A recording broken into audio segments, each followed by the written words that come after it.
के रूप में मैं हम सभी के बीच आवाज देने जा रहा हूँ।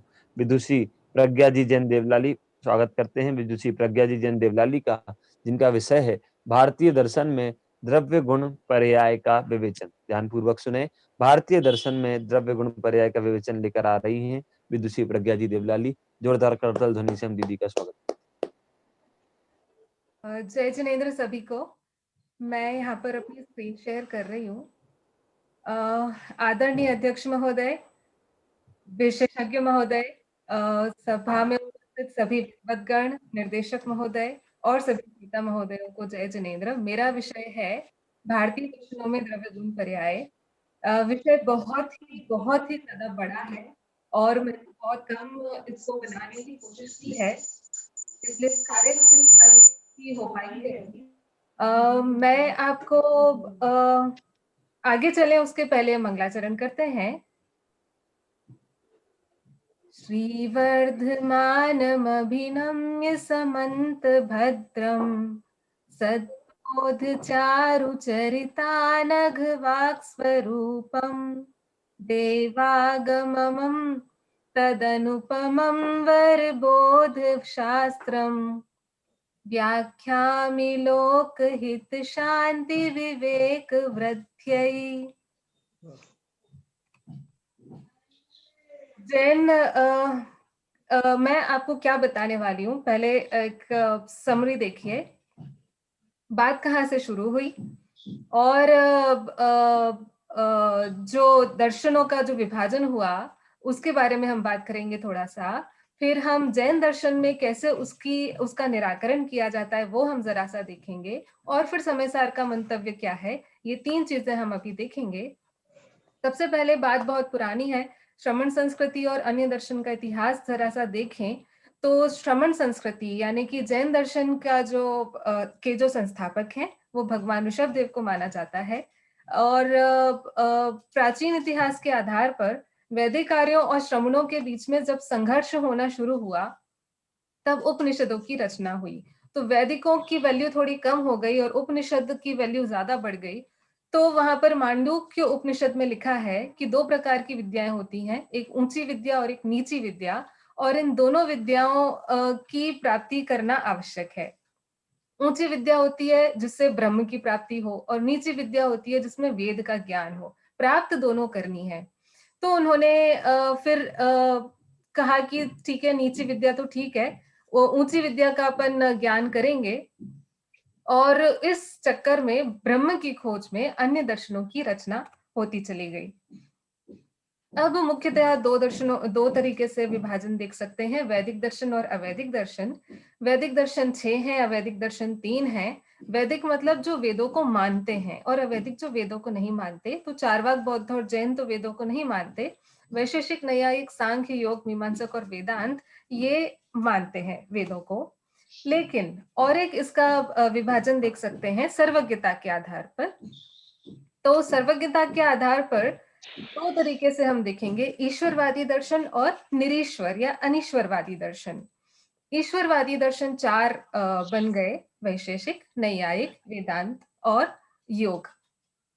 अब इनके अनुसार, इन चारों दर्शनों के अनुसार जगत की उत्पत्ति में ईश्वर निमित्त है, ईश्वर इंपॉर्टेंट है। ईश्वर को अनादि से सर्वज्ञ मानते हैं, नया सर्वज्ञ नहीं मानते हैं।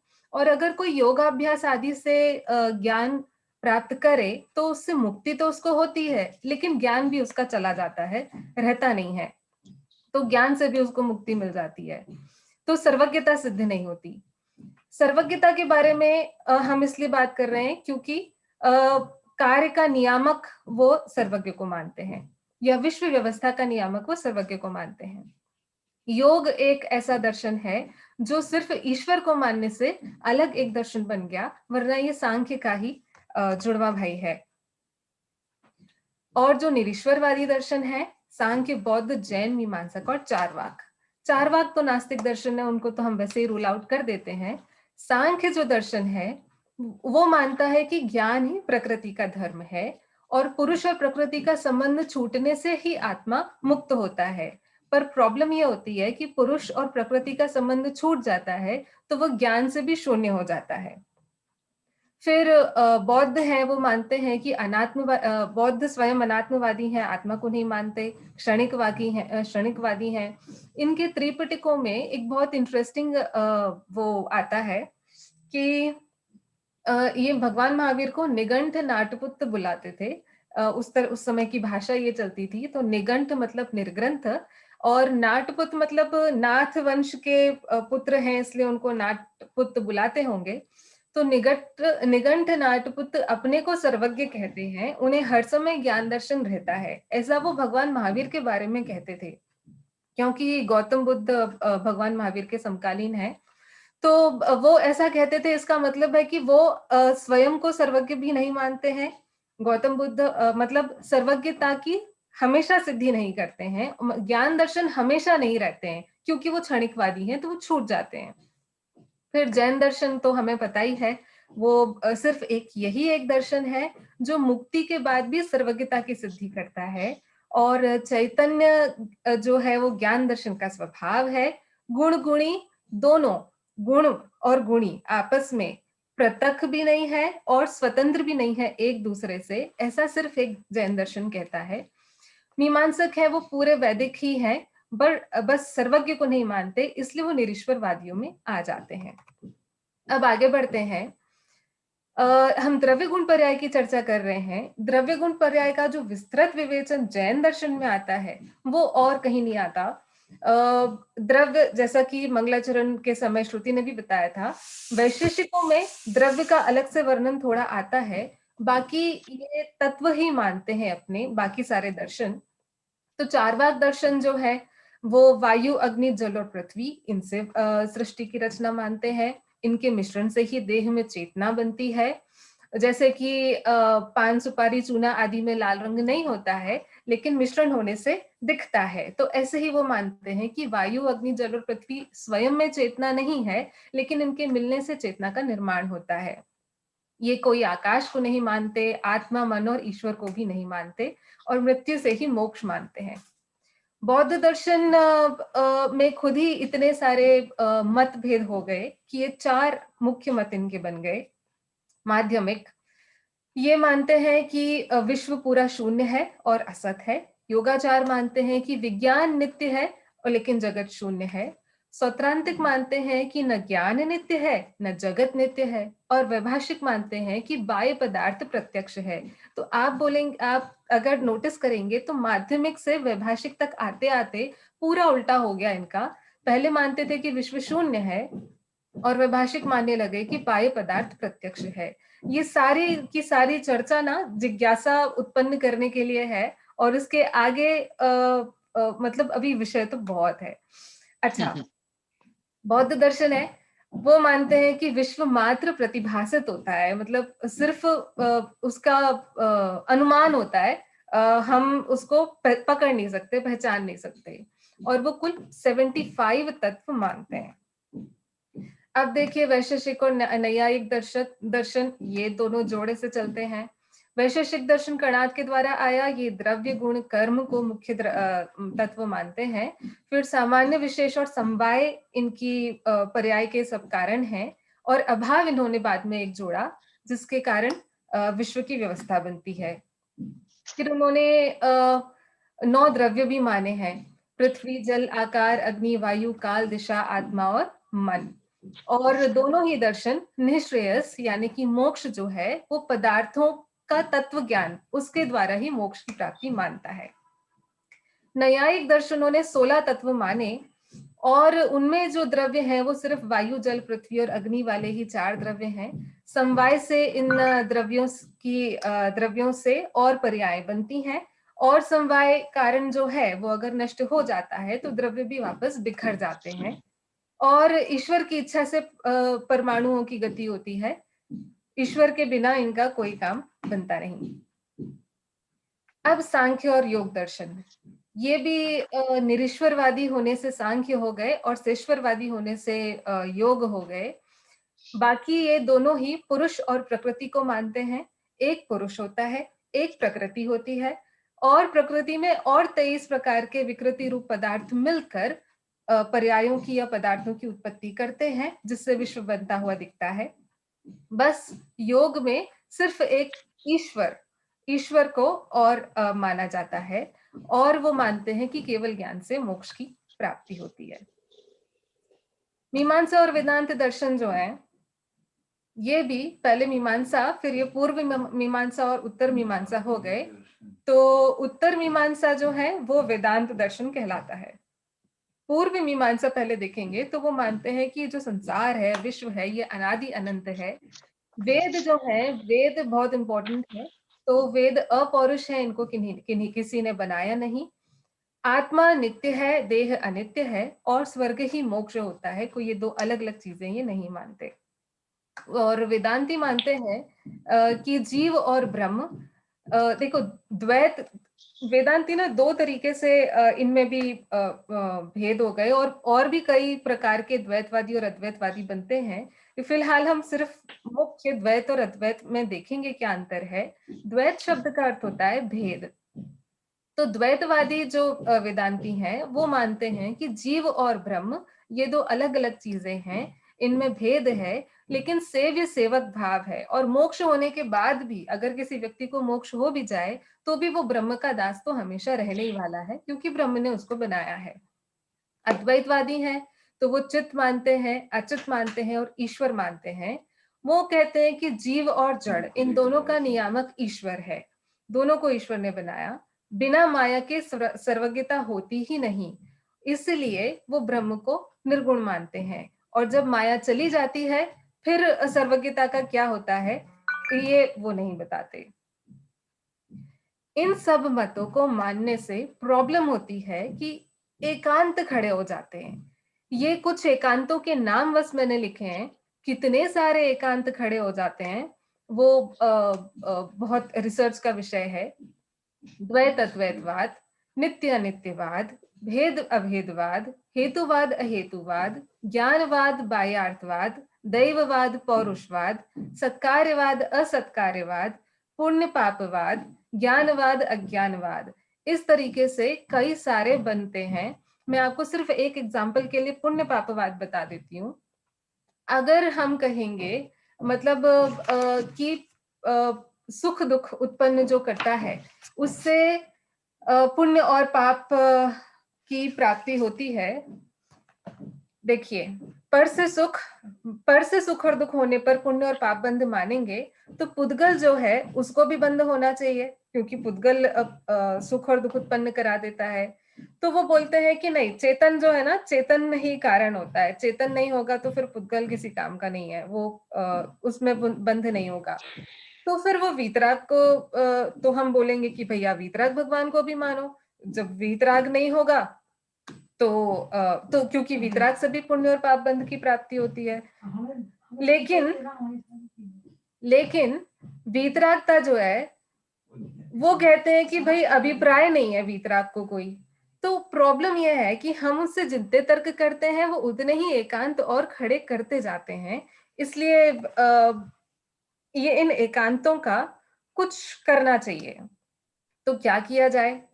जैन दर्शन अब यहाँ पर निराकरण करता है, और निराकरण करने के लिए जैन दर्शन के पास एक बहुत महान चीज है, वो है सद असदवाद, जैन दर्शन के सप्तभंगी।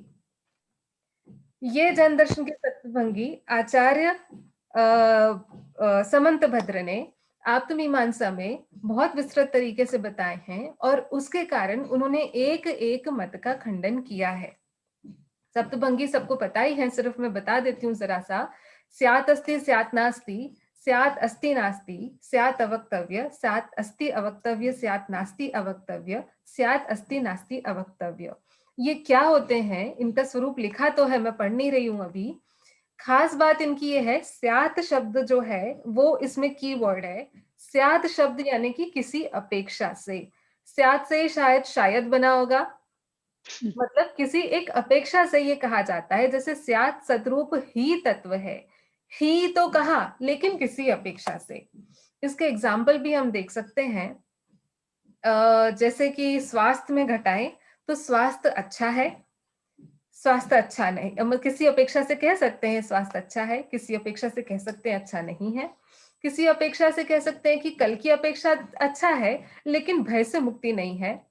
फिर कुछ कहा नहीं जा सकता कि स्वास्थ्य अच्छा है कि नहीं, ये भी एक तरीका है कहने का। फिर कल की अपेक्षा अच्छा है, परंतु कुछ कहा नहीं जा सकता कि आगे क्या होगा।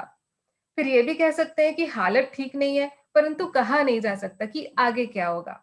और ये भी कह सकते हैं कि स्वास्थ्य कल की अपेक्षा अच्छा है, पर अच्छा नहीं कहा जा सकता कि आगे क्या होगा।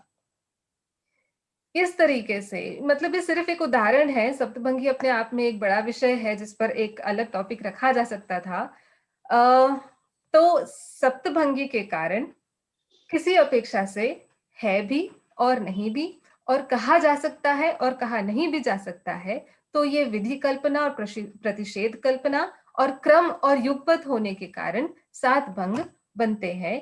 इनसे सभी का उन्होंने निराकरण किया, सभी दर्शनों का। बहुत ही सुंदर ये गाथा मुझे लगी, तो मैं रोक नहीं पाई इसको यहाँ पे डालने से, कि स्यादवाद और केवल ज्ञान, सप्तभंग स्यादवाद का ही एक रूप है। तो स्यादवाद और केवल ज्ञान में भेद निर्देश बताते हुए आचार्य समंतभद्र कहते हैं कि केवल ज्ञान और स्यादवाद दोनों एक इक्वली इंपॉर्टेंट हैं, दोनों इक्वल हैं। बस इतना फर्क है कि केवल ज्ञान जो है वो प्रत्यक्ष से प्रकाशक है, युगपत प्रकाशक है, और स्यादवाद जो है वो अप्रत्यक्ष है और क्रमशः प्रकाशक है। स्यादवाद केवल ज्ञाने सर्व तत्व प्रकाशने भेदः साक्षाद साक्षाच्च यवस्त्वन्यतमं भवेत्। अब समयसार जी ग्रंथ में, समयसार जी ग्रंथ में, प्रज्ञा जी बहुत समय हो रहा है। हाँ, मैं पढ़ नहीं रही। समयसार जी ग्रंथ में आप अपने बताओ, आप स्लाइड मत चलाओ, अपने मन से 2 मिनट में समापन करिए। हाँ जी, समयसार जी ग्रंथ में मान्यताएं बताई हैं कि कौन सी हमारी मान्यताएं हैं। तो अन्य मत उसमें कहाँ खड़ा हो जाता है, तो मत हमें बाहर ढूंढने नहीं है, मान्यताएं ऑलरेडी हमारे अंदर बैठी हुई हैं। तो बस यही कहना है कि द्रव्य गुण पर्याय जो हैं जैन दर्शन के मौलिक बिंदु हैं, जो और दर्शनों में नहीं मिलते, और यही इसको स्पेशल बनाता है। जय जिनेन्द्र। बहुत बहुत धन्यवाद आज के सत्र की वक्त्री और पूरी हमारी गोष्ठी की मुख्य संयोजिका प्रज्ञा जी को, जिन्होंने बहुत सुंदर विषय भारतीय दर्शन में द्रव्य गुण पर्याय का विवेचन हमारे समक्ष प्रस्तुत किया। मैं अध्यक्ष महोदय से सर्वप्रथम निवेदन एक प्रश्न करूंगा। पूछ रहा था वीर सागर जी भाई साहब से। भाई साहब, ये प्रज्ञा जी की जो स्लाइड्स चल रही थी उसमें एक बीच में नाम आया था, डॉक्टर वीर सागर जैन, आत्मा परमात्मा, आप ही है ना ये? हाँ जी, हाँ जी। नहीं हूँ मैं। नहीं, ये आत्मा परमात्मा मैं क्या है, निवेदन समझा दो। आत्मा परमात्मा क्या ये है हमारी जी? ये मेरी एक पुस्तक का नाम है, ये रही देखो, ये मेरी एक पुस्तक है। हाँ जी। भारतीय दर्शन में आत्मा एवं परमात्मा, ये एक मेरी पुस्तक है। 250 पेज की किताब है, भारतीय ज्ञानपीठ से छपी है, और इसमें भारत के सभी दर्शनों का परिचय और उनमें आत्मा के बारे में क्या माना है, परमात्मा के बारे में क्या माना है, उसका बहुत अच्छा तुलनात्मक अध्ययन करने की कोशिश की गई है। बहुत अच्छा। चलिए भाई इसमें साहब से द्रव्यगुण पर्याय निवेदन आया कि करूंगा नहीं? साथ ही साथ। हाँ, आया है आया। द्रव्यगुण। अच्छा, ये पहले तो मंगलायतन से छप गई थी मैंने पुस्तक? नहीं छपी थी, भारतीय ज्ञानपीठ से छपी है। हाँ, मंगलायतन से फिर नहीं छपी वो, लेकिन आपकी फिर हाँ, किताब तो भारतीय उसी निमित्त ज्ञानपीठ। से लिखी थी। हाँ हाँ, उस निमित्त एक लेख लिखा था पहले, फिर आपने उसको बड़ा करवाया, फिर हमने और बड़ा करते रहे, तो ये जाकर के किताब बन गई। बहुत सुंदर। नहीं, किताब हाँ बहुत सुंदर बनी है ये। हाँ मैं ये जानना चाहता हूँ, ये भारतीय दर्शनों में जो द्रव्यगुण पर्याय का विषय था हमारी प्रज्ञा जी का, आप उसका हाँ थोड़ा संक्षेप बताइए ना। भारतीय दर्शनों में द्रव्यगुण पर्याय की चर्चा आती है क्या? हाँ, आती है। ये थोड़ा सा प्रज्ञा ने एक शब्द छोड़ दिया, इसने कहा कि द्रव्य गुण हाँ जी। पर्याय अन्य दर्शनों में नहीं मिलता, इसको कहना चाहिए ऐसा द्रव्य गुण पर्याय विवेचन अन्य दर्शनों में नहीं मिलता। द्रव्य गुण पर्याय की चर्चा ठीक बात तो है। अन्य दर्शनों में भी आई है, लगभग अच्छा। सभी दर्शनों में आई है, थोड़ी हाँ। ज्यादा मीमांसा दर्शन में तो बहुत बढ़िया उत्पाद व्यय द्रव्य के वही उदाहरण दिए, घट मौली सुवर्णार्थी, ऐसे ऐसे सब उदाहरण भी हमारे यहाँ के मिलते हैं। वेदांत दर्शन में उपनिषदों में खूब उत्पाद व्यय द्रव्य द्रव्य गुण पर्याय की चर्चा आई है, सांख्य दर्शन में खूब द्रव्य गुण पर्याय की चर्चा आई है, वैशेषिक दर्शन का तो इसने कहा ही कि वैशेषिक न्याय वैशेषिक दर्शन तो द्रव्य गुण पर्याय के बिना बनते ही नहीं है। तो सभी दर्शनों में द्रव्य गुण पर्याय की चर्चा है और पीपीटी बहुत बढ़िया बनाया, मेरे को तो बहुत आनंद आ रहा था, लेकिन बस यही था कि वो भूमिका में ज्यादा समय चला गया और जो अपना मूल विषय था ना जी, अन्य दर्शनों का जो द्रव्य गुण पर्याय की भी साथ साथ तुलना होती जाती ना, ये अगर और 10 मिनट 5 मिनट बोलती तो वो विषय और अच्छा अब आता शायद। जी जी जी, मैं ये पूछना बाकी चाह अन्य रहा था। दर्शनों में भी चर्चा आई है और एक ही मुद्दा है, फर्क इतना सही है कि हम तो स्यादवादी हैं, हम सबको एक साथ मानते हैं, वहाँ एकांतवाद है, सब जगह फर्क एक ही है, वहाँ एकांतवाद है, यहाँ अनेकांतवाद है, वहाँ द्रव्य पृथक गुण पृथक कर्म पृथक। अभी जब हमने आप्त परीक्षा पढ़ी, न्याय का कोई भी ग्रंथ पढ़ो, मुझे एक ही भूल समझ में आती है कि द्रव्य गुण पर्याय को ठीक से नहीं समझे तो भूल पैदा हो गई। द्रव्य गुण पर्याय का आपस में कितना भेद है कितना अभेद है, इस बात को जो समझ जाएगा वो भूल नहीं करेगा, और जो इसको नहीं समझेगा वो बहुत बड़ी बड़ी भूल करेगा। सारी भूल मुझे सब जगह एक ही भूल दिखाई देती है कि द्रव्य गुण पर्याय को ठीक से नहीं समझे। वाह वाह। अच्छा भाई साहब, आप इस बात से कितने सहमत हैं? भाई साहब, हाँ बोलिए। आप इस बात से कितने सहमत हैं? आप इस बात से कितने सहमत हैं हाँ। कि सब दर्शनों की उत्पत्ति अनेकांत जैन दर्शन से हुई है?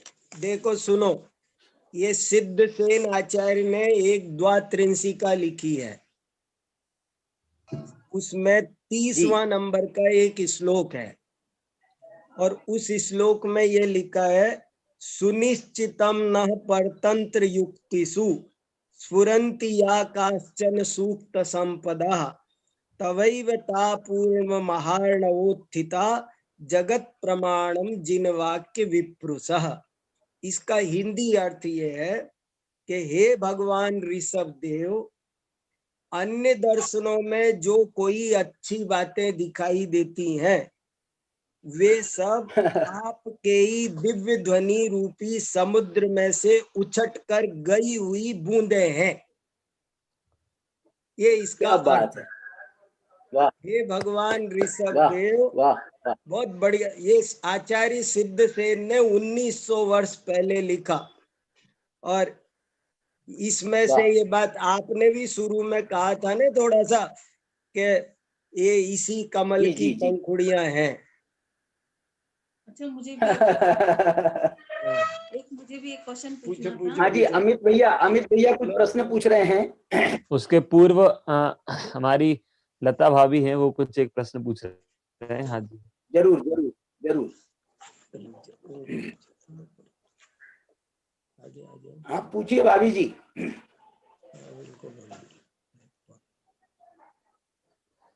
हाँ जी, अमित भैया प्रश्न ले रहे हैं जी। अनम्यूट कर रहे हैं अमित भैया को।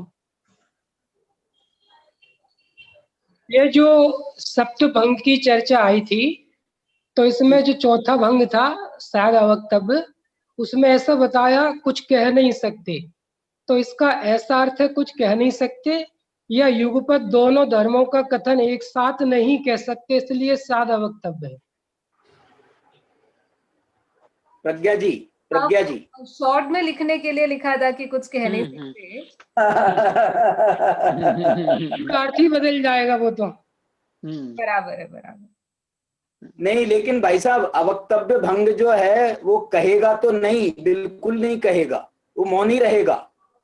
अवक्तव्य भंग बोल नहीं सकता कदापि, क्योंकि उसको दोनों धर्म एक साथ बोल, और आपसे बोलेंगे एक साथ बोलो तो आप चुप बैठोगे, क्योंकि एक साथ बोले नहीं जा सकते। नहीं, एक साथ दोनों नहीं बोल सकते, तभी तो साध वक्तव्य है ना। हाँ, यही तो बोल रहे हैं हम, तो इसलिए चुप बैठो, यही अर्थ हुआ ना, बोल नहीं सकते। ऐसा अर्थ थोड़ी होगा उसका। नहीं, वो ठीक है, वो ठीक है, संक्षेप में उन्होंने कहा, संक्षेप में कहा उन्होंने। चलिए, बहुत बहुत ठीक है धन्यवाद भैया। हमारे क्वेश्चन पूछना हाँ, सभी और लता भाभी कोई जाएंगी, लता भाभी। हेलो, मुझे भी एक क्वेश्चन पूछना था। अच्छा, हाँ जी, हाँ, पूछिए पूछिए। हाँ लता भाभी नहीं है ये लता भाभी नहीं है, ये जी दूसरी भाभी हैं। हाँ जी, हाँ, जय समझ जिनेंद्र। जाता हूँ। जय जिनेंद्र, मेरे को ये पूछना था कि अन्य दर्शनों में भी पर्याय नाम होता है क्या? कर्म नाम से मिलता है। आप बाजू वालों से पूछ लो, बाजू वालों से। नहीं, मैं ये कह रहा हूँ, कर्म जी, नाम भाई साहब, कर्म नाम उसी के लिए आया ना, पर्याय के लिए। अरे द्रव्य गुण कर्म तो वैशेषिक दर्शन में आया है, लेकिन पर्याय नाम भी आया है। वाह वाह। पर्याय नाम बराबर आया है। अन्य दर्शनों में खूब पर्याय की चर्चा है। मैंने बताया मीमांसा दर्शन में तो एज इट इज भरी पड़ी है, एकदम कोई फर्क ही नहीं है। सैकड़ों पेज है। मीमांसा का श्लोक वार्तिक है कुमारिल भट्ट का। कुमारिल भट्ट का एक श्लोक वार्तिक नाम का विशाल महाभाष्य ग्रंथ है। उसमें 100 पेज कम से कम द्रव्य गुण पर्याय पर है। आपको पता ही नहीं चलेगा हम हमारा दर्शन पढ़ रहे हैं कि उनका पढ़ रहे हैं। पर्याय शब्द का एक कार्य शब्द से पर्याय शब्द बना है। पर्याय शब्द जो है, वैसे इसका अपने आप में एक अलग अर्थ है पर्याय का। हाँ। परिसमन्ताद आय मतलब व्युत्पत्ति से जो अर्थ निकलता है, भेदम गच्छति इति पर्यायः। आता तो वर्णन सभी शब्द जरूर आते हैं, पर वही जैसा वीरसागर चाचा समझाते हैं कि जैसा हमारे यहाँ आता है वैसा नहीं है। चलिए, बहुत बहुत धन्यवाद हमारे सभी विद्वानों को। एक से बढ़कर एक विद्वान है, और जो सबसे बड़े हैं वो सबको अपने आप को लगी ऐसा कह रहे हैं।